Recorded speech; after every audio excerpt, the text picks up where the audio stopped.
Hey y'all, you already know it's your girl Lisa Sunshine, and OMG, I've got a treat for you today. Mr. Richard Marvin Sapp. Just kidding, just kidding. Mr. Richard Douglas is not Marvin Sapp. We all know that. But he is one of the most courageously funny guys I know. But this guy is wise beyond his years. He could be a comedian. I could. He could be, but he is not. Well, sort of, kind of. And Yeah. so I wanted to bring Richie on. I call him Richie Rich because I just see that happening. He's rich with joy. And if you've ever heard him on that Hammond B3 or a keyboard, he is really rich when it comes to making your soul so happy. And I know for a fact music is therapy. So Yeah. listen, this guy, he may have been born in Atlanta, but he calls Orlando home. I want you guys to just tune in, call your friends, share this because we going in for the fellas, okay? I want you guys to welcome to the show, Richard Douglas. Thank you for having me. Thank you for having me. Absolutely. It's an honor. It's an honor. Thank you. It's an honor. Thank you. Listen, I've been watching you for years through your amazing wife, but this ain't about Ash today. Okay. This ain't about my niecey. This is about you. You got to give her a shout out. Of course, because she's amazing that. Oh yeah. And all the things, the Yes. whole family. Yes. But you know, as I watch and get ready to really soar in this podcast and what I'm sharing for the Apology Gift, tap into, of course, the Apology Podcast. What I'm talking about is making sure we give men a safe space to share their story, share their ups and their downs and their all arounds. But each of us, I believe, have folks who are assigned to us. And whether that's people we will meet someday or people we may not meet someday. And you have a particular personality that I believe is really magnetic. And that in itself is a gift. Yeah. And so I believe so, you know, when people look at folks like us and we're funny, we're courageous, we do things that most people wouldn't do, we say things most people wouldn't say. Yeah. Yes. But it is, the foundation of it is all truth. And so tell me a little bit about from Atlanta to New York, Orlando, all the things. Yeah, so again, I'm Richard Douglas, but everybody calls me Rich. My producer name is Shadow, so because I just like to be in the background. Okay. As much as people see the funny side, I'm really like, I don't want to be in the limelight per se. Right. But I was born and raised in Atlanta, Georgia, to my mother, my beautiful mother. I got to give her a super big shout out. Mama Glow, that's what we call her. Okay. Her name is Gloria. All right, Mama Glow. Yeah, Mama Glow. Had some struggle there within her relationship with my father. And so we ended up leaving Atlanta to go to New York. And we were in New York for about 4 or 5 years, probably, I want to say 5 years. And then my mom was working at the Embassy Suites for Hilton for years. And she was like, she didn't see a future, you know, living in that big city and the income wasn't matching. Right, so right. She had an opportunity to either go to West Palm Beach or Orlando, Florida. Okay. She went to West Palm Beach and she said, I don't know. She went to Orlando and she was like, we're going. Okay. And probably a week later, we left. Right. And I've been in Orlando ever since. And Orlando's home for me. I love everything about Orlando. I love the people there.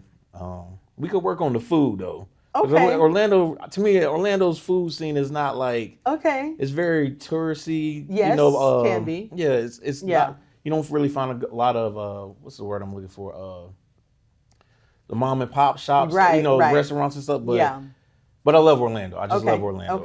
Okay. Yeah. So tell me, how in the world did you get to the music scene? How did that evolve? So, my mother actually was the church organist. Oh, okay. Yeah, church organist, church pianist, choir director, minister of music. Sure. She was the one-stop shop. Okay. And but people don't understand this though. My mother didn't teach me anything. Okay. It was a lady by the name of Miss Fortson. She's still living in Orlando now. But my mother found her when we came to Orlando, and she was like, I need you guys to get into something. And my mom worked so much, and she wasn't going to have time for her to teach us, Sure. how, Yeah. the foundation and stuff. And so she found this nice old lady. It was 3 of us started. I have a brother, sister, and I have a brother and a sister. It's the 3 of us, and I was the only one who stuck with it. Okay.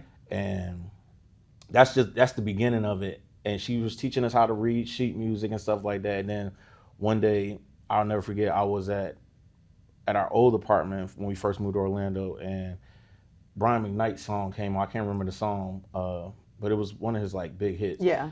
I want to say it was Do I Ever Cross Your Mind or something like that. Okay. Mm-hmm. And I went to the piano and started playing it, and my mom dropped what she was doing. She was like, "Oh, you can play by ear."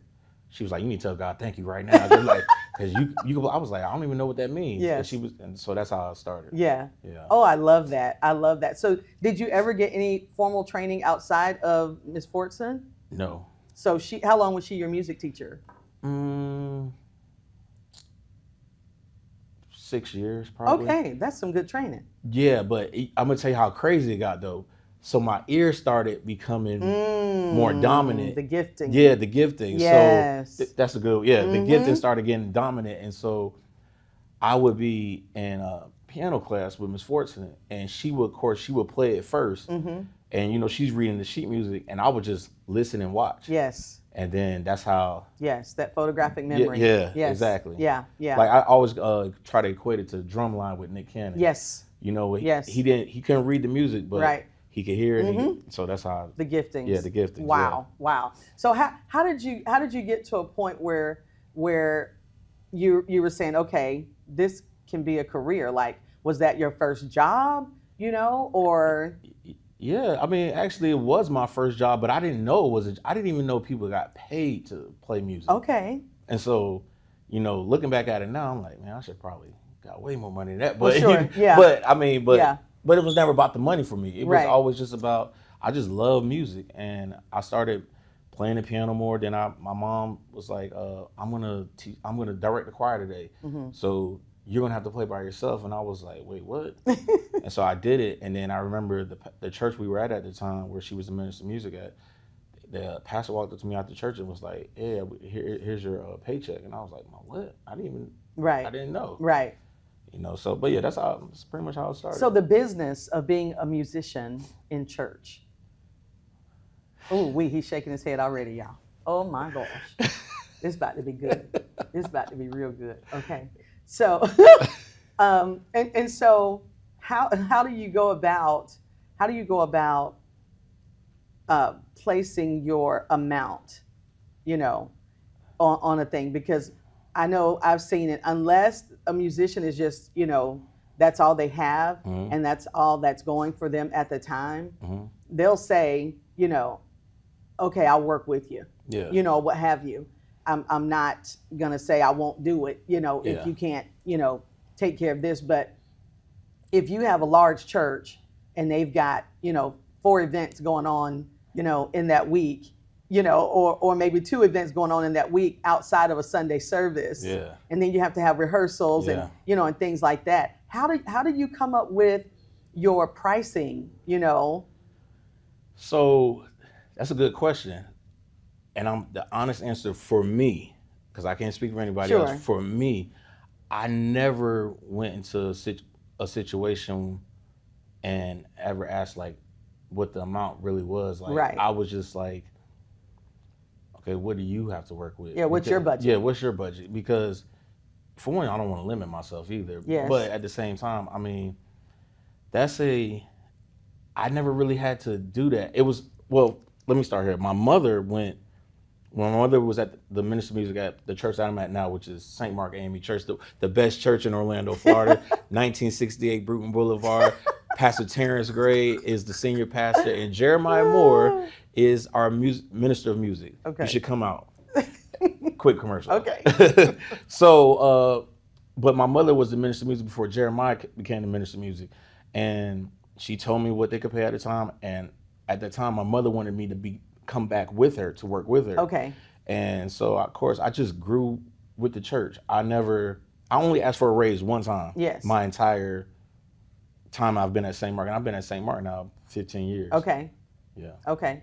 And so, again, you are, being trained by Miss Fortson, by watching your mom, and then you find out you have this gifting, Yeah. and then you're in church, and that's where the folks are celebrating, you, Yeah. because you are so good, at what you do. And at a young age, Yeah. that, you don't see that often. Yeah. It's an anomaly, Yeah, yeah, for sure. It's an anomaly to see a young person play with great precision and really not truly miss a beat. Yeah. And so when you think about middle school, high school, you're going to school and then you're playing at church. Where does the peers, when you're spending time, were you in any sports, in school, or was it all music? I played basketball my 9th grade year, and then by this time, the church that my mother was at, before she was at St. Mark, they started paying me way more money from what I was making before. Right. And so I was like, oh, this is a job now. Right. So I devoted all my time to music at that point. Right. So all of high school, my whole high school time, I was really just doing music full time. And the crazy thing is, I've worked several jobs, like, after high school and stuff like that. But 99% of my income has come from music. Wow. 99.9% of my income. That is pretty outrageous. Yeah. That is stellar. Yeah. And like I said, I'm not, because that's another That's not your lane, though. Yeah, it's not my lane. That's not your lane. That's your not my giftings lane. are your giftings. Yeah. Your gifts will make yes. Okay. room for you. And so the room has been made. Yeah. But did you miss out, okay, you said you were raised by I missed my prom. We'll come back to that. Okay. I missed my prom. I did miss my prom, though. Because that was the first thing that jumped out to mind. You said, did you miss? I was like, oh, I missed prom. Okay, you missed prom. How did you miss prom? Well, to be honest, I was setting up a party for like an after party thing. Yeah. And I just got too busy doing that. And by the time it was time for me to get dressed, it was already like 9:30. So I was like, I didn't go to prom, and I just ended up having everybody come back to my mom's house, and we just partied. Yeah, I just missed the prom. But the other part to that is I was practicing all day too. Yes. So I literally and I don't mean to cut you off, but no, you're good. The crazy thing is that with music in school, my mother could tell it better, but she saw it, and she'll tell me now, she's like, you were so focused on music that school, you were smart. Yes. You were like, I didn't have the best grades, but I was super smart. Sure. But I didn't care about that because I was so focused on wanting to be the best. Right. At what I thought what the best was. Yeah. And so, that's pretty much what happened. Wow. And so, again, you were raised by your mom? Okay, so Ms. Glow had it going on. She made sure to raise you in church. Yeah. You're on the organ. You're on the keyboards. She's putting you in positions for your giftings to flow. Where was Dad in all of this? Nowhere. Jail. Okay. Jail. So my father, like I said, my mom left Atlanta because there were just too much turbulence in that city with her and my father at the time. With my father. And so I didn't meet my dad till I was 24.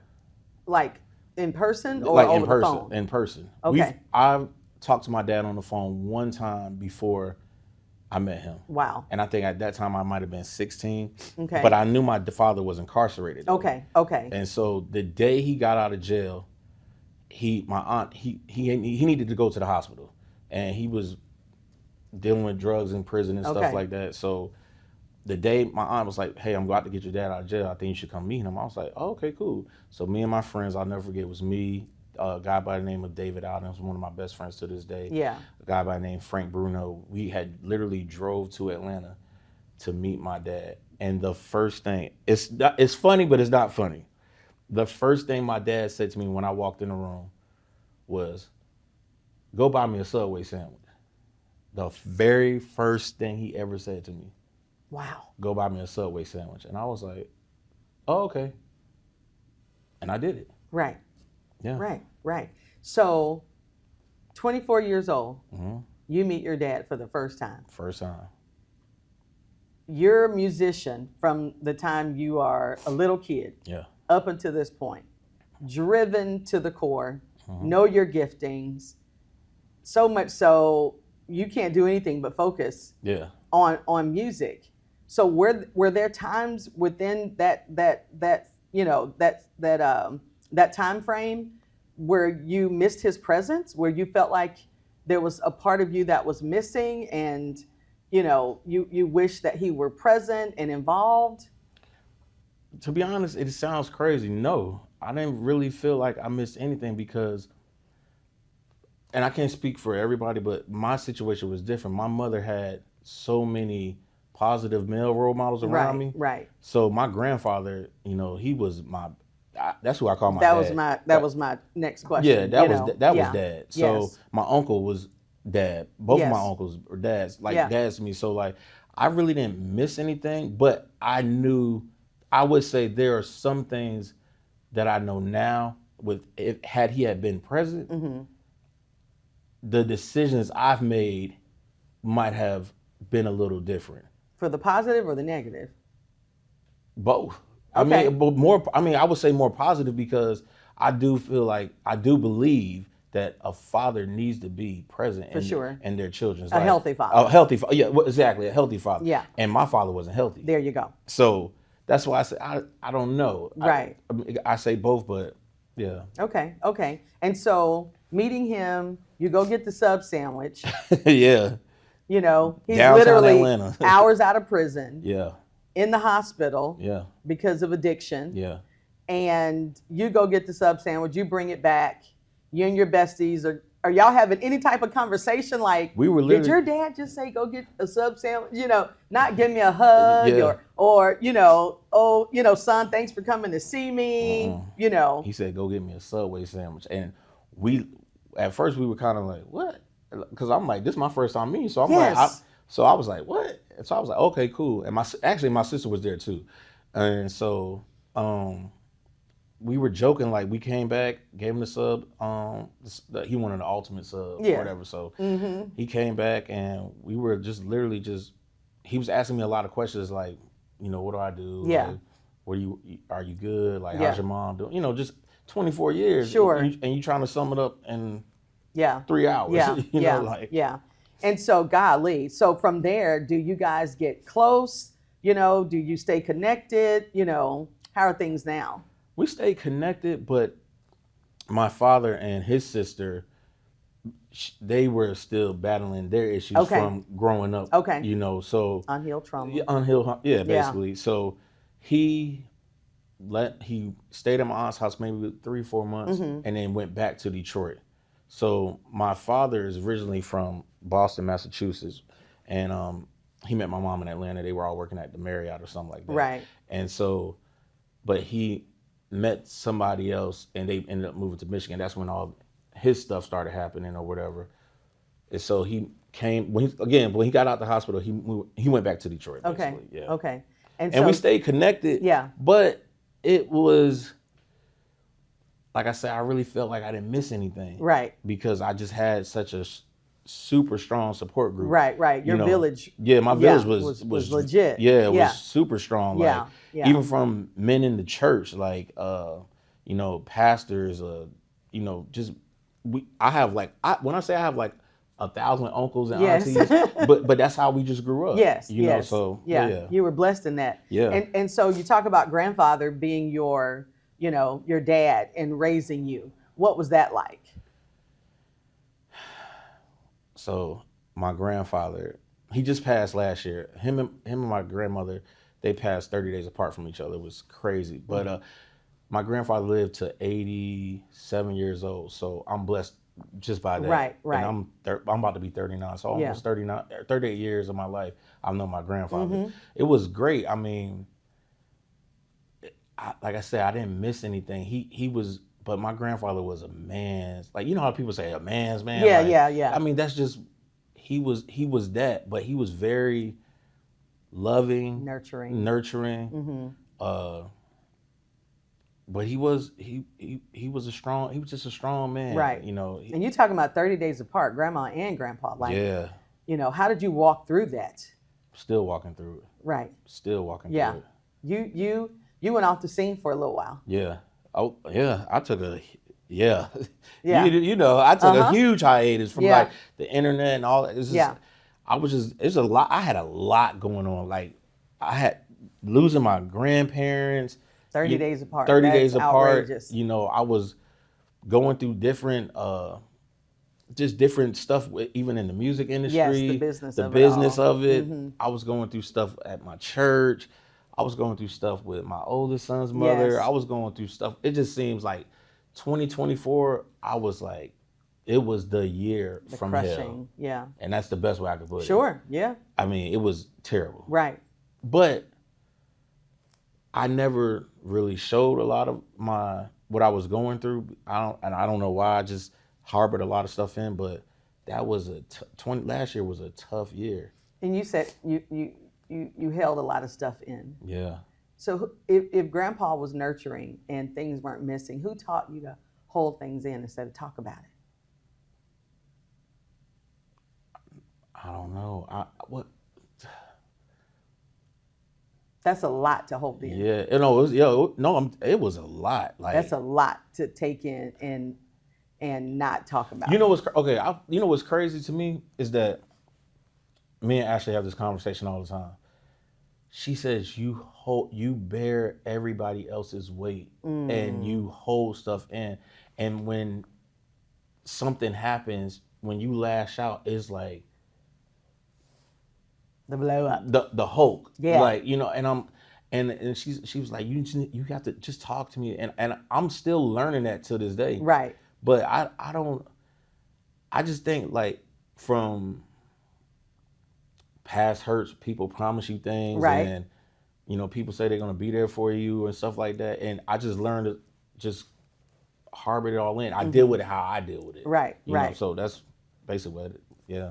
And so dealing with it the way you have dealt with it in the past, if you could go back to the 30 days difference between having to lay both your grandma and grandpa to rest and all of the things going on with business, all of the things going on, you know, with your oldest son's mom, all of the things going on. Even I believe Ashley was coming out of some things at that time with her own health. Yeah.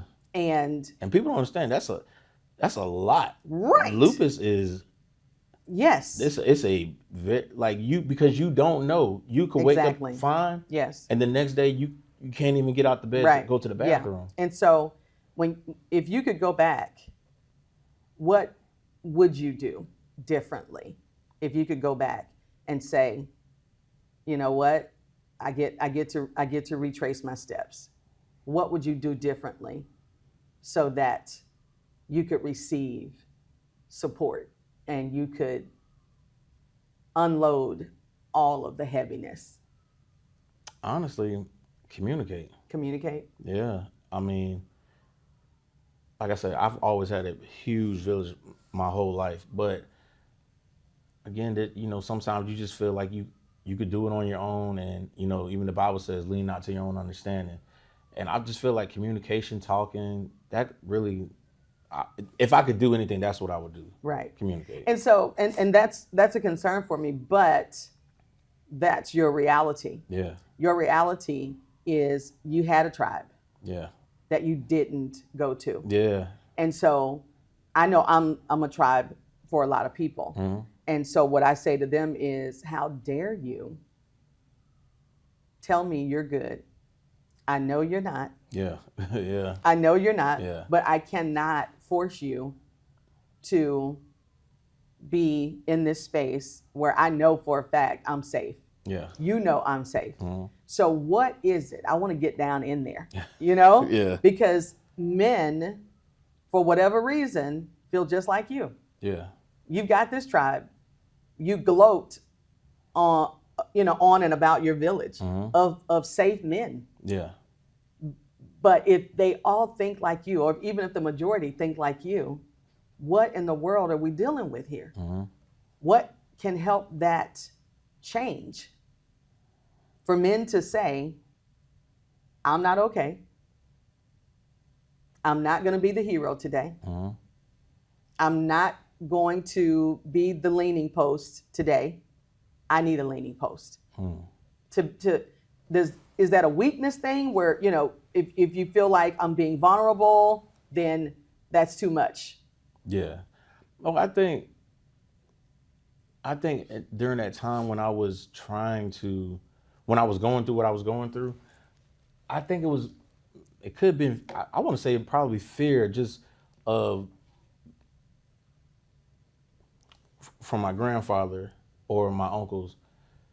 I will always have to hear that, I told you so, you knew better. Or not I told you so, but like the things that I were going through, I was in fear that how they would react to it based upon, because that village, they didn't grow up how I grew up. Right. They grew up totally different. Right. Mama, daddy in the household, my whole village. Yes. Mama, daddy, but me, it was just me and mom. Yeah. And my mother even say now, like she'll say like, you were my first best friend because you're my oldest child and you taught me how to be a mother and stuff. Yeah. But growing up, that's really all I had was mom. Right. And so did you feel like maybe even with the communication with her throughout life and things like that, she was providing, she was making sure you were good, you and your siblings and things like that. But was there something maybe, intrinsically felt by you that says, I don't want to be a burden?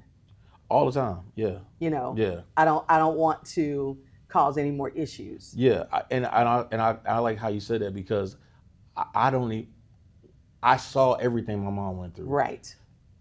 Why at this juncture in my life would I want to put that back on her? Right.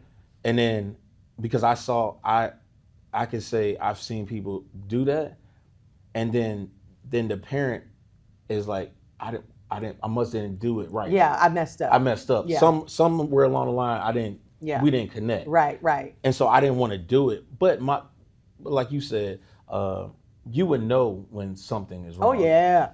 Mama always knows. We know it before you speak it. Yeah, we know it before we even see you. I can literally call my mom right now. The way how I say, "Hey, mom," she'll know something wrong. Yes, absolutely. And so I think I just didn't want to put that back on her, right? And because my mom still has so much going on. Yeah. And I'm not the only child. Right. So right. She knows that each child has their own needs. Yes. And so she had to be mother for that need. Sure. That need, my need. So I just didn't want to put that back on her. And so I just felt like I had to hold it in. Right. So I want to say this. A mother is not a little God to her children. Yeah. But she is a mom. And a loving mom, a nurturing mom, a caring mom won't say, I don't want to hear about it. I don't want to know about it, going about your business or what have you. A loving mom, a nurturing mom will say, take it to the Lord in prayer first, and then come to me. Or if you come to me first, we're going to pray about it. Yeah. You right? Oh, yeah. And then from there, because when we're healthy, we're going to say, I want to know. I want to know. Because as your mom, I'm covering you. I am there for you. I'm going to intercede for you. So you make it harder. Yeah. You make it harder by being silent. Yeah, for sure. Yeah, for sure. As a wife, as a mom, as a best friend, all those things. Even as a coach to men, you make it harder for us to be who we are as nurturers and support. You make it more difficult when you don't open up, and we know you're going through. Yeah. You make it you make it nearly impossible for us to be who God has called us to be. Yeah, I understand. Yeah. I mean, like I said, that was it was tough, but can I say I am working towards it. And even the communication with me and my wife now is like, we ain't 100% with the communication, but it's it's a daily thing. But from where we were to now, it Yes. was night and day. Like, Yes, yeah, yes.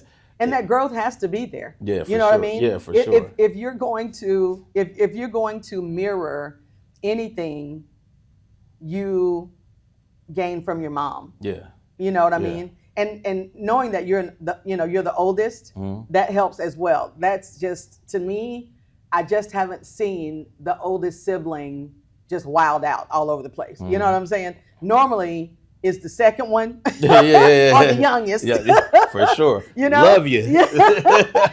I won't know- put you out there. Right. And so when we talk about things that we assimilate into, Mhm.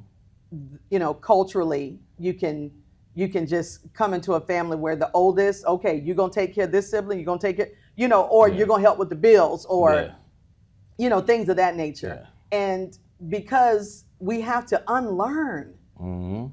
we have to unlearn what does not work. Yeah, definitely. You know, like we just can't keep doing it just because that's what we saw yeah, and that's for what we sure. were taught, Yeah, for sure. right? For And sure. so what was the point in your, you know, in your grief and the heaviness, of course, of, that you were going through? What was the turning point? When did you say, I got to get up out of this?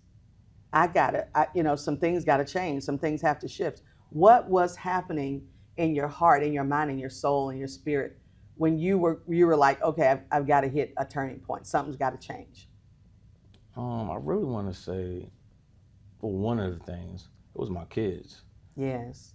I can't, even though I didn't have it, I've made it vow to myself I would never show them that.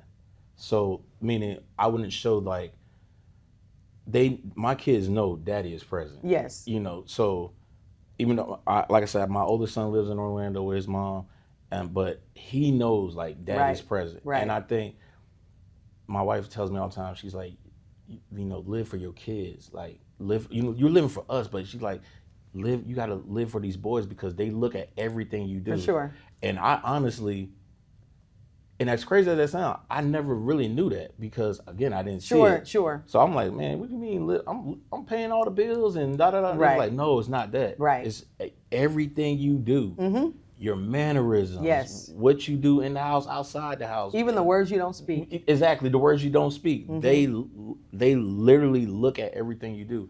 I think that was one of the biggest things, was just that I didn't want my kids to, like, see me like that, and I needed to really just pull myself together. And Yes. yeah, I think it was really my children, for sure. So that's powerful because, again, I believe that will go back to your upbringing. Yeah. You know, mom, you know, we gonna bootstrap this thing on through. Yeah. You know, as the oldest, you Yeah. saw mom go through things that, you know, sister and brother didn't see. For sure. And so there's a different appreciation you have for the struggle bus Yeah, for sure. she was on, you Yeah, know? for sure. And so being able to say, okay, and with Ashley in your ear going, no, these kids are watching. Yeah. And it's the truth. It's the Yeah. truth, right? We don't want our kids to have to heal from being raised by us. Mm. And so how are you living a life to make sure those two boys, there's extra prayer for Rocky, of course. Yeah. That's, Listen, I need to bring Rocky on the podcast. no, not yet. No, not yet. No. He will be up there like, can you pick me up here? No. Oh my goodness. But that's my boy. That's my boy. You know, and your boys are polar opposites.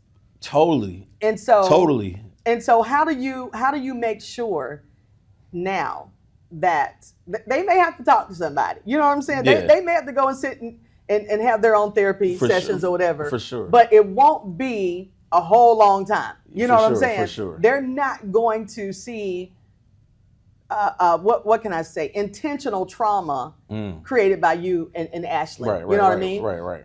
And so as you raise them, with them being polar opposites, completely. I mean, What's the age difference?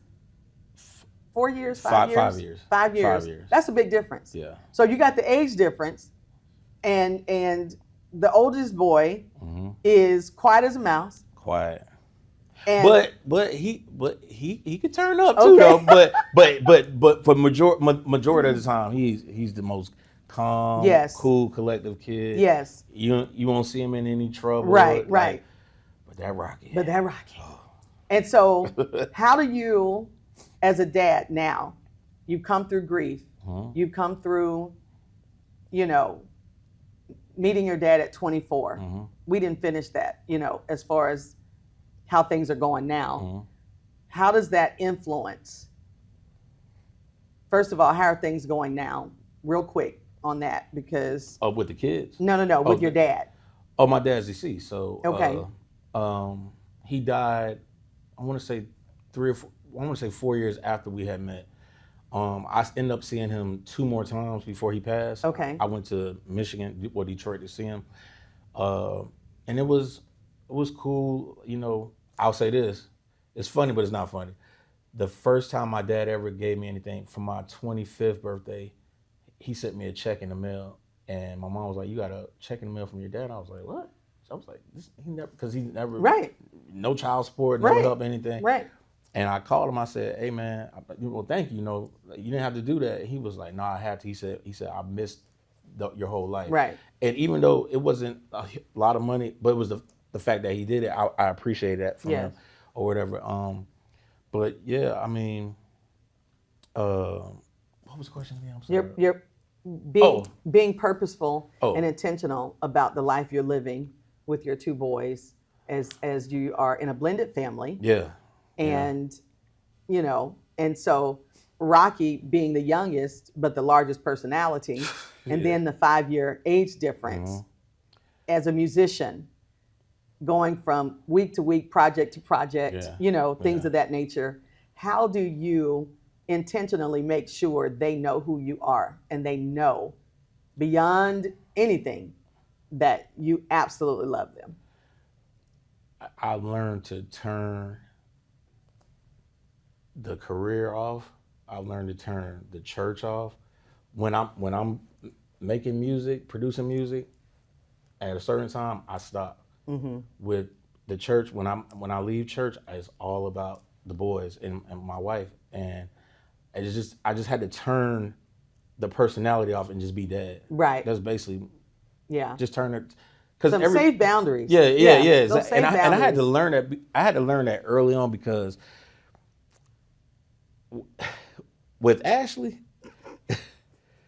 see you and people, like, it's funny because, like, we look back, Ashley and I look back at it now, like, and we were like, how did we come through that? But when I first met Ashley, I was going on the road every week. Right. I mean,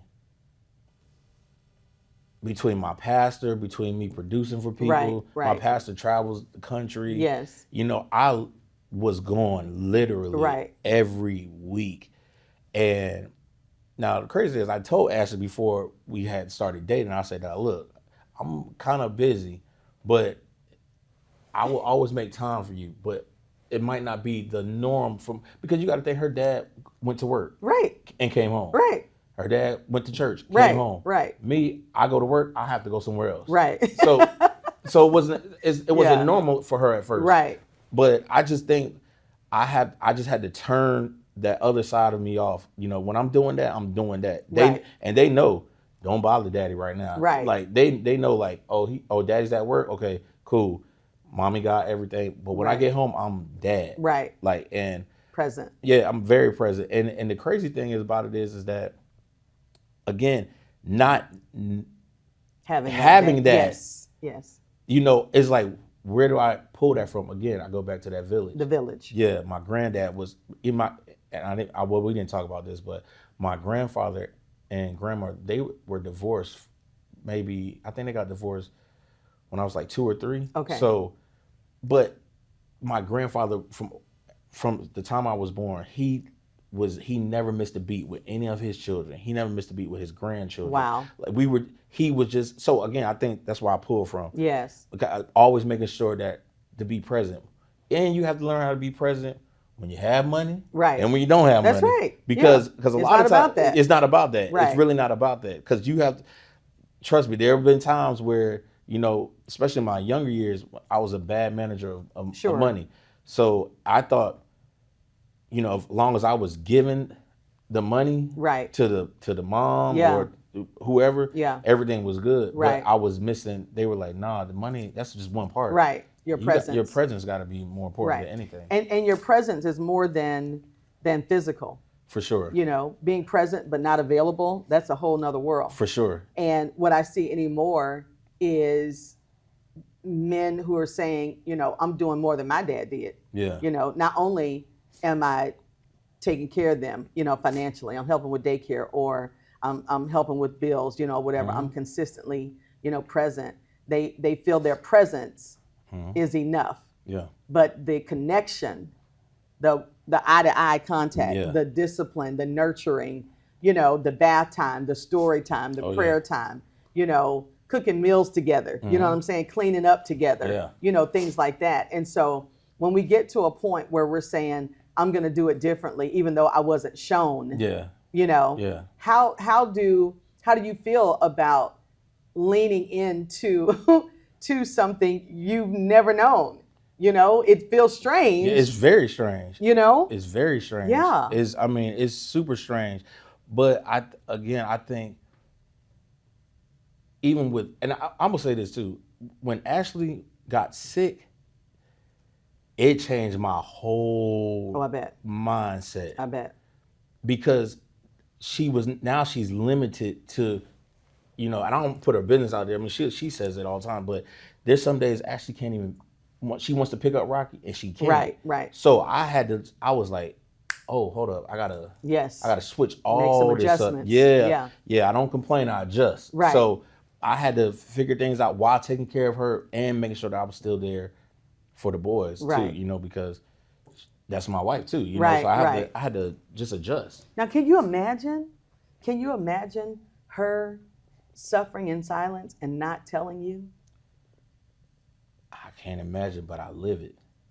I live it. Can you imagine having, you know, her having sadness or depression or what have you, and not saying a word, but you know she's going through it and she's withholding and she's not sharing. You know what I'm saying? Oh yeah. And so if you've seen just a smidgen of that and your whole heart is going, don't do that. Talk to me. Yeah. Tell me what's going on. I want to help. Yeah. Because naturally, most men are fixers. Yeah, for sure. And so naturally, on the opposite side of that, most women are nurturers. Right, exactly. And so when you are watching her and you know you still got to go do your producer thing. Yeah. You still got to be out of town. You know, you're going to call in the help to say, I need somebody over here for this. I need somebody over here for that. All the time. Right? Yeah. But if she did not articulate that and just going to suffer through it, and then you find out later, oh my gosh, for how long was that going on? Yeah. And you didn't say anything? Yeah. And so when the switch is flipped, we need our men to see that's how we feel. Yeah. Like you don't get to withhold Yeah. your emotions and your feelings and your stressors and depressors or whatever, because if we're in this together, Yeah. if we truly are in this together, even if I'm not the first person you go to, I need to be one of them. Yeah. Because we're in partnership. For sure. We're building something here. And that's one thing I had to really learn, was that, right, with the piece you just said, like, we are in partnership. We have to do this together. I was so used to being just dominant and like, Yes. okay, I'm gonna fix it by myself. I'll figure it out. I'll figure Right. it out. But in marriage, you can't do that. And that's not how it's supposed to be. Yeah, exactly. Right? Yeah. And so there may be those traditional marriages, but you are married to one of the most untraditional young women on the planet. Yeah, for sure. And so, and she saw a very strong mom too. Yeah, for sure. You know, and she Mama D. Yeah. Lord help the church. Lord help the church. Yeah. You know, and so when we're talking about, you know, all the things, I want to go back to the musician thing and the church. Okay. And the church. Okay. Okay. Why you got to do that? Because My goodness. We got to help the people. Yeah, we don't. We gonna help. We got to help the people. For sure. And so when we talk about church musicians, Mhm. a lot of y'all get a bad rap. Musicians get a bad rap, period. You know what I'm saying? I don't know why. You don't know? I know you don't know why. I don't know. Um, I and love my so- wife. No, I'm just You're an idiot. Oh my gosh. So again, you know, when we're talking about what it looks like to have a really good relationship, musician to pastor or leadership, and you know you're there. You know, do they do contracts or is it just a thing? You know what I mean? Like, because it's business. Yeah. So are you under contract, and is that contract for a year, 6 months, just for a special occasion? You know, what does that look like relationship wise? Well, I've never been under contract for any church job or music job that involving the church. I've never had a contract. Okay. It was always relationship based. Now there are a lot of churches who now in this climate they're putting guys on contracts and stuff Right. like that because it holds both parties accountable. Sure. You know, but I've never been in that good situation. business. Yeah, it's good. It's good business. I mean, now if it was like a show or something, like Yeah. if I'm performing somewhere Sure. with like a top 40 band or something, like yeah, I would probably do a contract Right. or private But event. as far as the church, I've never had that. Right. I've never had that. Wow. And I think I'm gonna put my band on a contract because they've been getting on my nerves lately. But I'm gonna put. But no. But I have some great guys. Yeah. And so, but we have. Honest, I think for at my church especially, we've always had that open line of communication. Like, but okay, you're still the anomaly, Richie Rich. I You're the know, anomaly. I know. And so what would it look like though? What would it look like for the church to say, we need to do better about relationship? You know, what would that look like? Because you are the anomaly, and the lack of communication sometimes, and the diverse personalities, maybe, you know, with the worship leader Yeah. and the MD and the pastor, and you Yeah. know, I mean, some of that stuff can get a little chunky, Yeah, you know, for sure. and then there's the performance, Yeah, for you sure. know. And so people can say what they want to say. You can be filled with the Spirit all you want to. There are some evil people on microphones. Yeah, There are some evil people Yes. leading church and microphones and pastors, and there's some horrible musicians out there. Yeah. And if you get one of them in the midst of, you know what I'm Yeah. saying, things can go south. Yeah. And so what is a preventative thing that could happen based upon how you have lived? It's been relationship, but the world we live in now Yeah. is so far away from relationship. Yeah. Like if you didn't catch it 30 years ago or 20 years Yeah. ago, and you go, you know, just kind of flow into it. Yeah. Like it's really not happening now because they're doing contracts on the phone. For sure, Or for they're sure. texting before they even hear a person. For sure, for You know sure, what I mean? for So sure. there is not a whole lot of relationship happening. And in the midst of that, musicians who are going through hell but showing up for work. But so I'm gonna have a lot of musicians get mad at me for what I'm about to say. I And just need you to help. and I don't know, but I'm saying this from a genuine, loving place. Okay. I have issues, especially in church, where so let's say the church requirement for the band or the musician, you have 2 services Sunday, Bible study, choir rehearsal. I won't count funerals because that's a different Okay. thing. But so let's say you have 4 events at your church per week. Okay. I'm just gonna go on the lowest scale possible. Okay. Let's say that week's pay is $100. I'm just Okay. You saw my eyes. Yeah, crossing. no. Okay. I'm not Okay. saying because Okay. I don't believe there's nobody that would do that. Right. But I'm just saying, let's just say it was just $100. Okay. Right? Now, if you, let's say Sunday morning you're at church for 3 hours, Bible study at church for an hour, choir rehearsal, I'll just say 2 hours. Right. So what's that? 6 hours a week. Okay. Now,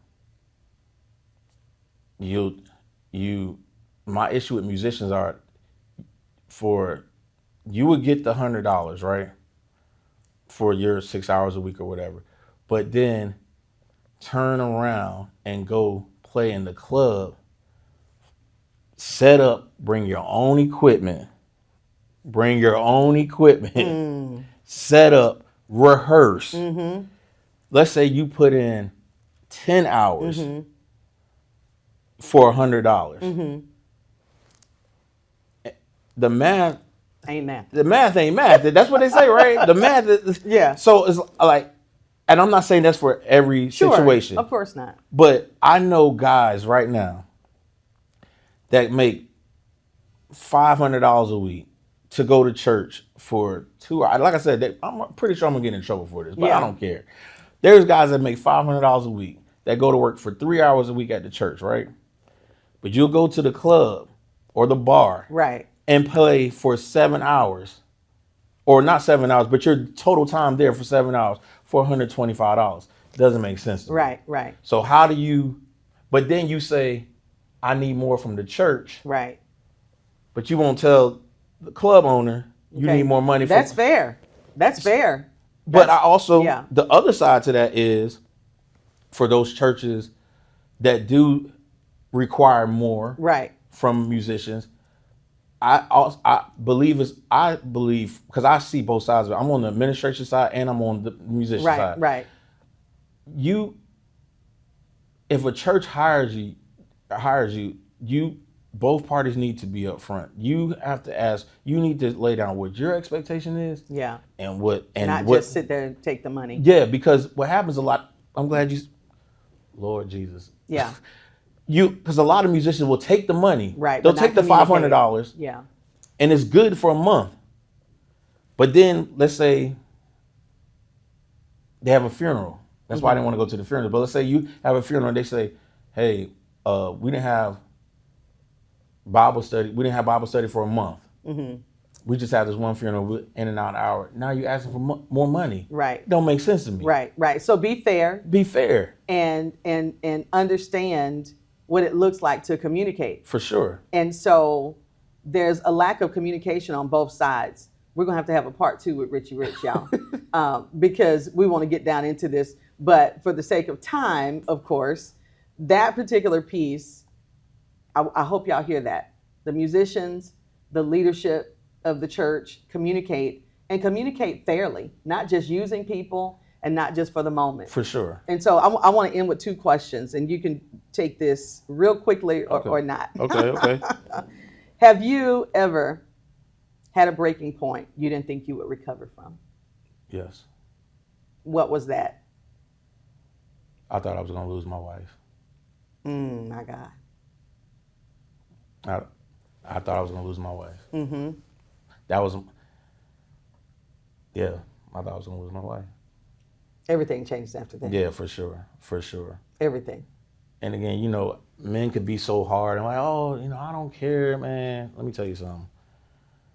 My wife is 1 in a trillion. Yes. So she's priceless. Yes. But when I felt like it was over for her and I was like, oh no. And it wasn't the fact that she couldn't move on or I couldn't. No, it was right. It was like I felt like my soul left me.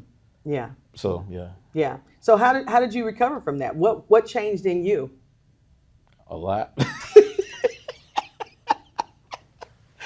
Oh, I mean, a lot, but literally a lot though. One of the things was I had to talk to her. Yes. About everything. Right.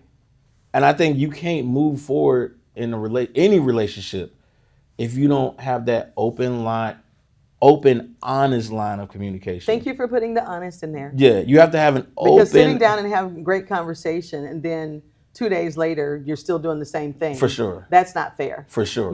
That's not fair. And secondly, how is it really, you know what I'm saying, that she's being who God has called you to be for you if you aren't showing up as husband? Yeah, for sure. For her. For sure. For sure. You know what I mean? Yeah. And so when we get those, like you said, you weren't raised in a way, you weren't taught anything, but you did have a village that had husbands in it. Right. And they were dutiful. They were loyal. You know what I mean? Yeah. They were caring. They were giving, all those things.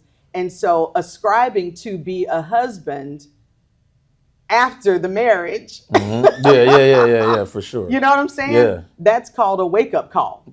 And that's exactly what I had. You know, that's a wake-up call. And that wake-up shout call. shout out to the most phenomenal Ashley. Yeah. Because she came to a place where do you know I'm God's daughter? Yeah. What are you doing? You're playing with me. Yeah, no, for sure, for sure. You're playing with me now. For sure, Don't play with God's daughter. Like for sure. you know, he and I got a thing going on. Yeah. And this ain't gonna be all right. Yeah. And, you know. And her sister was going to jump me, but that's another story. No, I was just playing. But no, literally, that was a huge wake up call for me. It was a wake up call. It was a wake up call for a lot of people around me too. I bet. Because everybody knows Ashley. That's her family is huge. Yeah. So, you know, when I felt like I was going to lose her, I was like, no, I got to change something. And the other thing was my kids. Yeah. I have to show my kids the way that wasn't shown to me. I appreciate that. I appreciate that. Yeah. I appreciate that because pride and arrogance and ego have destroyed some of the what could have been phenomenal relationships. For sure. Even business partnerships. For sure. You know, for sure. People not wanting to unlearn what didn't work and make capacity and make room for what does. Mm-hmm. You know, and so I'm glad you were here today. Thank you. I'm glad you had me. I'm glad you were here today. I am so proud of you. It was an honor. And so proud of Ashley. Thank you. And as a caregiver, as a husband, as a nurturer, you know, making sure you're taking care of you is the spillover into making sure you're taking care of Ashley. For sure. You're taking care of the boys. You know, you're looking out for your mom. You know what I'm saying? For sure. All of those things, because we can be raised in such deficits, and our lives don't have to show that. Right. You know, right. But it's a personal decision. Right. So thank you for deciding that you were going to do it right. Yeah. Not being perfect, because none of us are. Yeah, no. We're so far from it. No. But making a decision that every day your intentionality is on being better than you were the day before. Most definitely. That's 100. Definitely. I'll see you down the road. I'll see you guys down the road. Hey, thank you for having me. I really appreciate it. It's been a blessing. And when you reached out to me, I was like, what, me? But I appreciate it though. Because you have something to say. You have something to share. Yes, ma'am. And being in a family, like, you know, being married into a family, you know, like the Holmans is huge, you know. Huge. You know, and you fit right in though, you know, but you had to change your mind. Oh yeah. I had to get myself together. Yeah. Because they weren't changing. I was a hot boy. But they're great people, and I love my father-in-law, I love my mother-in-law. Yes. My father-in-law, he's just a great man. Yeah. And don't let him get on that motorcycle or drop that top. I want him to buy me one, but he told me not. Is that a deuce and a quarter? What is that? I don't know. A Chevy? No, it's not an Impala. Anyway. Yeah, I call it the Mud Deer car, but it's definitely from Tyler Perry's movies, right? Yeah. And so thank you guys for tuning in. I believe that every guest I have brought on to the Apology Podcast has been phenomenal in sharing wisdom and sharing what it looks like to make a decision without permission. And that permission can change your life in multiplicity. And that's what Richie Rich has done. And so I celebrate you. Thank you. I celebrate Ashley, of course. I celebrate the babies. And I celebrate young couples making decisions to get it together and have fun. Have fun. And be joyful together. Yes. And creating a legacy that can be passed down with no trauma. At least just a little bit. Yeah. Not a lot of bit. Yeah. Okay? So thank y'all for tuning in. And I cannot wait. Listen, next week, y'all ain't even ready. It goes gooder and gooder and gooder and gooder. So we'll see you on the next episode of the Apology Podcast. In the meantime, make a decision today that your future self will absolutely love you for.